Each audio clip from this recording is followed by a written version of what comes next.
Thank you all for being here. Thank you for everything that you've done so far.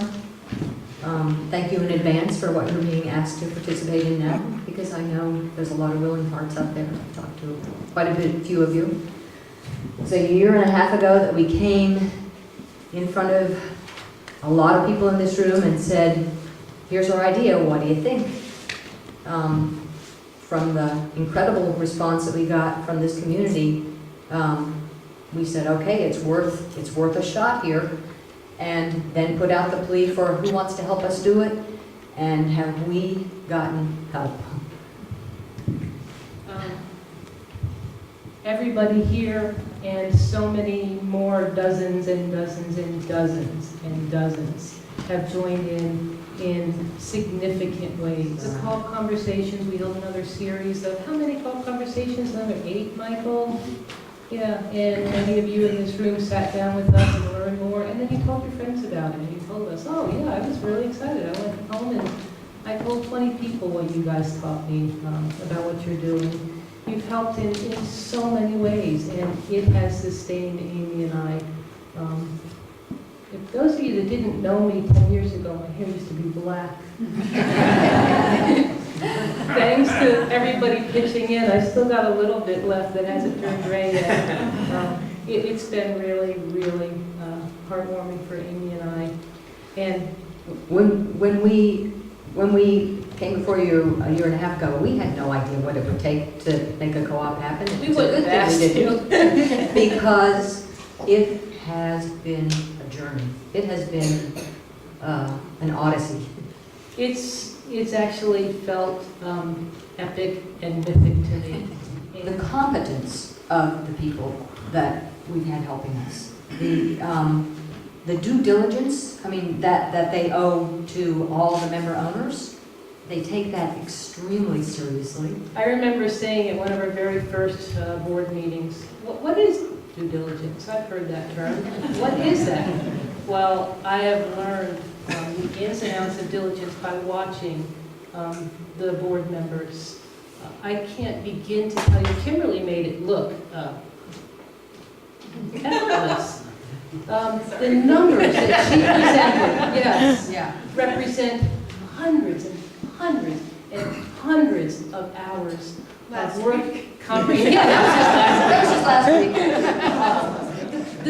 The level to which the people on our board comprehend what Amy and I have done historically for 10 years, and then what we expect to do, we as a group, as this emerging business, expect to do over the next 5 years, the level of detail that they have analyzed, understood, comprehended, and then synthesized to be able to present to you in such a beautiful way. It's given me new respect for the word diligence. I've learned a lot. And that's just one tiny, tiny piece of what we worked on. That's one piece of dozens of similar aspects of acquiring and transitioning this business to be safeguarded by our whole community. So I want to express my gratitude to the 4 people on our board.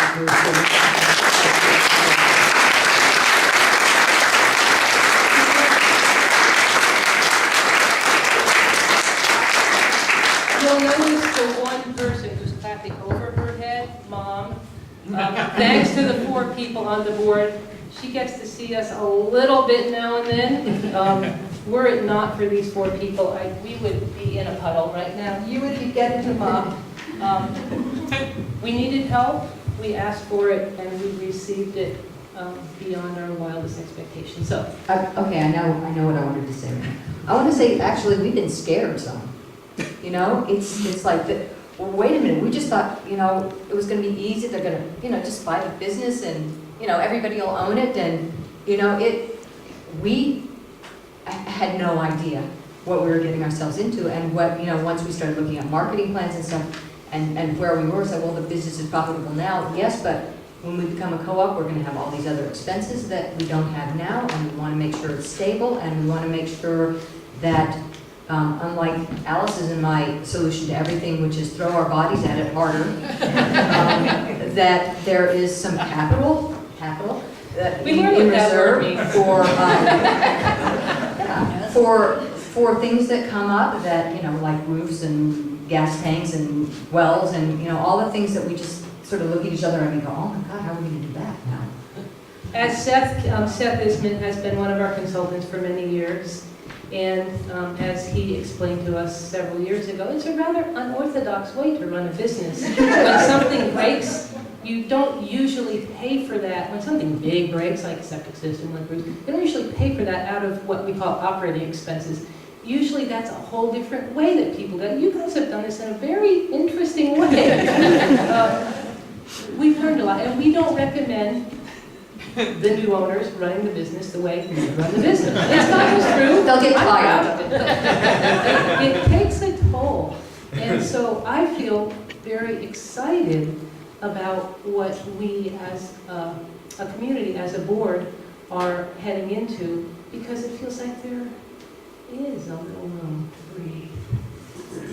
That people can drop their shoulders a little and relax. That there is space, time, money, wisdom, and resources to run this business safely, securely, and to continue to serve the community in the same ways that Amy and I have in the last 10 years.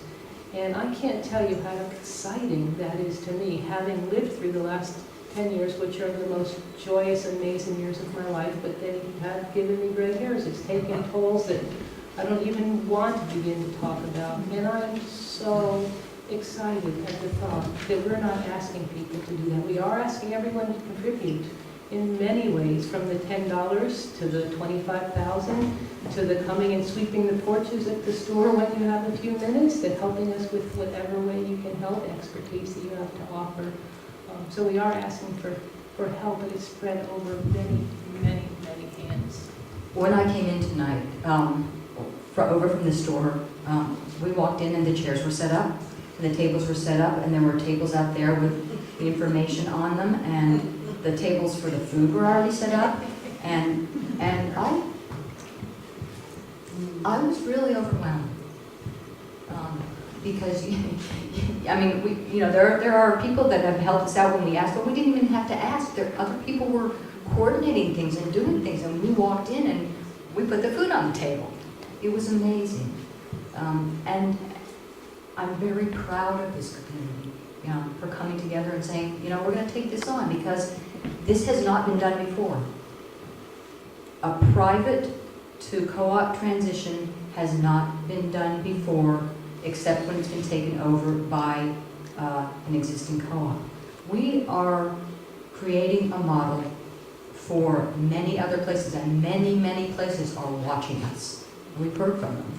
They're watching what's going to happen here. Because it's about a community saying, oh, this is important. Well, let's make it, let's own it. Let's own this. And it's a new model, so it's very exciting. So what I can tell you is that I have faith in what Kimberly, Michael, and Joseph are presenting to you tonight, and Hattie, who has not publicly spoken, and Marty Leaf, our other board member. Hattie's responsible for every word being perfect on every document. It's incredible. We have a lot of documents. There's actually a copy over in the store if you want to look at some of our, incorporation papers and meetings, the notes from the board meetings, and that's all there. And we will continue to report back to this community to, every step of the way, to let you know what we're doing. The co-op conversations, which have been happening, are going to continue to happen once a month. Anybody's welcome to sign up. Come to those meetings on the first Tuesday night at 7 o'clock up in the Sustainability Library. Ask your hard questions and, have a dialogue and be listened to. We're going to continue doing that. It's just a piece of the diligence and the responsibility that this board feels to the member owners. So once again, I'm going to say it again, I have faith in what is being presented here tonight, and $1.25 million is a staggering thought to two people who count pennies, who have run their business so lean, so tight, thrown our shoulders to the door, stayed up a few more hours to get it done and not spent money. It is a staggering thought. But I have faith in what's being presented because this business is going to be held on solid ground for the first time, probably since it was a co-op many, many, many decades ago. And I feel like as the new general manager, for the period of time that I'll be there, not an owner, general manager, I can walk into the store and feel proud that I'm not asking our staff to endure another day of mild to moderate abuse just to get through a workday. When you see our staff smiling and greeting you, it's miraculous because that is a stressful environment to work in.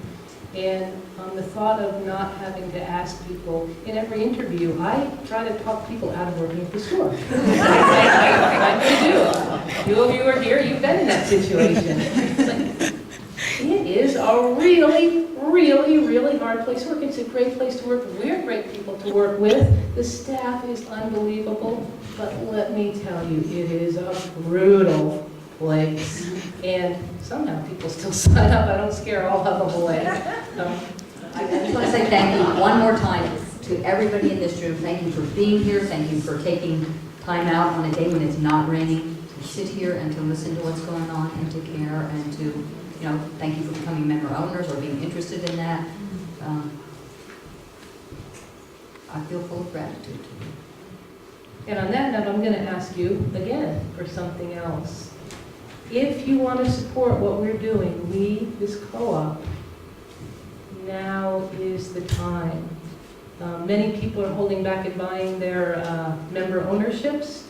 They say, well, I'm going to wait till the transition. If you have the ability to do it now, if you intend to do it now, now's the time.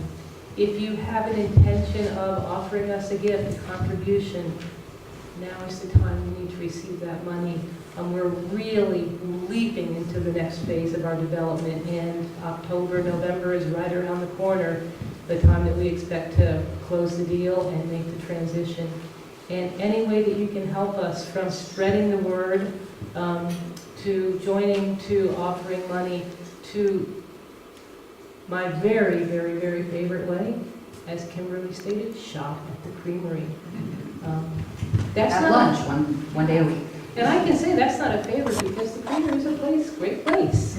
You'll get great food, much of it at good value, and as we like to say, it's a fair price when we take into account all the factors. And $10 a week for each of our member owners is not much. I encourage some of you to do the shop only at the Creamery pledge that we have a handful of people to do. It works. Yeah, have the ability to do that.